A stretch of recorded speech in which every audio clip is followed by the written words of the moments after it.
કેમ છો ખેડૂત ભાઈઓ? બનાસની ખેતી ચેનલમાં હું ગણપતભાઈ ચૌધરી તમારું હાર્દિક સ્વાગત કરશું।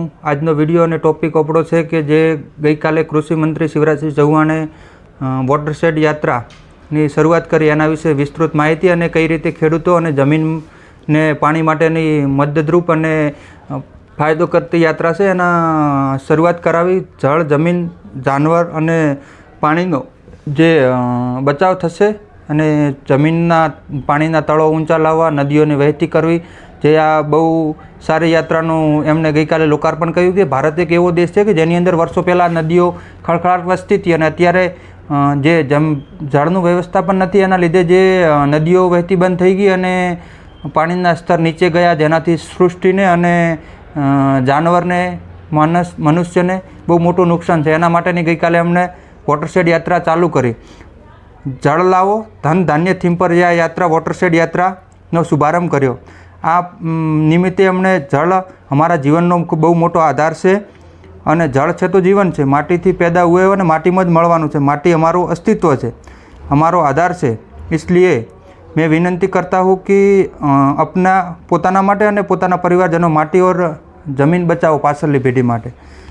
વોટરશેડ યાત્રા અભિયાન તળે 805 પરિયોજનાઓ અને લગભગ 60થી 90 દિવસ સુધી વોટરશેડ યાત્રાની વાન ચાલશે। આ યાત્રા 26 રાજ્યો અને 2 કેન્દ્રશાસિત પ્રદેશો, 6673 ગ્રામ પંચાયતો અને તે ગ્રામ પંચાયતો અંતર્ગત 13,587 ગામો સુધી યાત્રા જશે। 1,509 ગ્રામ સભાઓનું આયોજન કરવામાં આવશે।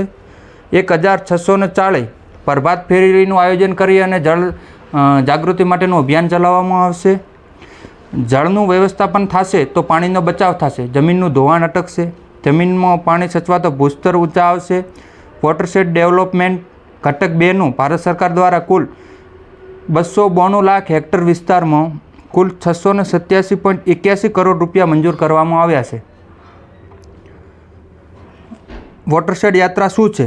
તો ગ્રામીણ કિસાનો માટે આ અભિયાન શરૂ કરવામાં આવ્યું છે। એનાથી શું ફાયદો થશે? તો કે ગાંવ છે કે જેની અંદર વોટરનું ચેક ડેમ છે, બોરી બંધ છે, એની અંદર રોકી અને પાણીનું જમીનમાં ઉતારવા માટેનો પ્રયાસ કરવામાં આવે છે। કેન્દ્રીય મંત્રી શિવરાજસિંહ ચૌહાણે કહ્યું કે જળ અમારા જીવનનો આધાર છે, જળ છે તો જીવન છે। આપણે માટીમાંથી પેદા થયા છે અને માટીમાં જ મળવાનું છે, તો માટી બચાવો અભિયાન તરફ અને જળ પાણી વ્યવસ્થાપન માટેનું એમણે આ યોજનાનો શુભારંભ કર્યો છે। વોટરશેડ યાત્રા જે બોરી બંધ છે, ચેક ડેમો છે, આ પાણી સાચવી અને એના અંદરથી જમીનની અંદર પાણી ઉતારવું, જમીનનું સારણ ધોવાણ થતું અટકાવવું, એના માટેનો ભારત સરકારનો એક બહુ મોટો પ્રયાસ છે। અને સંરચનાથી પાણી બચાવો, માટીના ધોવાણને પણ અટકાવો, સ્થળ જે પાણીનું સ્તર છે એને ઊંચું લાવવા માટેનો પ્રયાસ છે।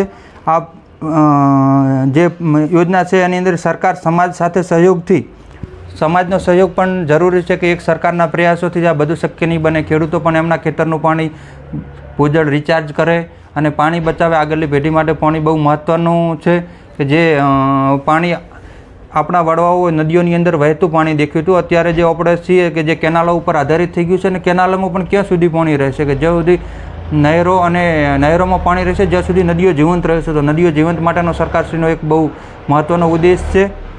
અને શુભારંભ અવસરે એમણે કહ્યું કે 20 લાખ રૂપિયાના પુરસ્કાર દિયા જાય। જે આ યોજનાનો શ્રેષ્ઠ કામ કરવાવાળાને 20 લાખ રૂપિયા સુધીનો પુરસ્કાર દેશે અને 70 કરોડ 80 લાખ રૂપિયે એમને આ યોજનામાં ટોટલ અલગ અલગ તબક્કાઓમાં ઉપયોગ કરવા માટેનો એમને લાભાન્વિત થશે। અને કૂવા સુકાઈ ગયા, નદીઓ સુકાઈ ગઈ, તો જે એની અંદરથી બોરી બંધ છે, ચેક ડેમો છે, નદીઓની આડા પાળા અને જે કે નદીની અંદર પાણી જળની અંદર સમાવવું પણ એની જગ્યાએ જમીનનું ધોવાણ પણ અટકાવવાનો એમનો લક્ષ્યાંક છે કે દિવસે દિવસે રણ વિસ્તાર વધી રહ્યો છે, પાણીની અંદર ક્ષારવાળા પાણી થઈ ગયા છે, આ બચાવવા માટેનો એમનો ઉદ્દેશ્ય છે। તો સરકારશ્રીની આ યોજનામાં તમામ ખેડૂત મિત્રો પણ સહયોગ કરજો અને આ યોજના ખરેખર કૃષિ મંત્રી શિવરાજસિંહ ચૌહાણે આવતીકાલનું ભવિષ્ય રાખી અને આ યોજનાનો શુભારંભ કર્યા છે। પાણી છે તો જ કાલ છે એના ઉદ્દેશ્ય સાથે સરકારશ્રીની આ યોજના કામ કરી રહી છે। તમારો વિડીયો પૂરો જોયા બદલ તમારો ખૂબ ખૂબ આભાર।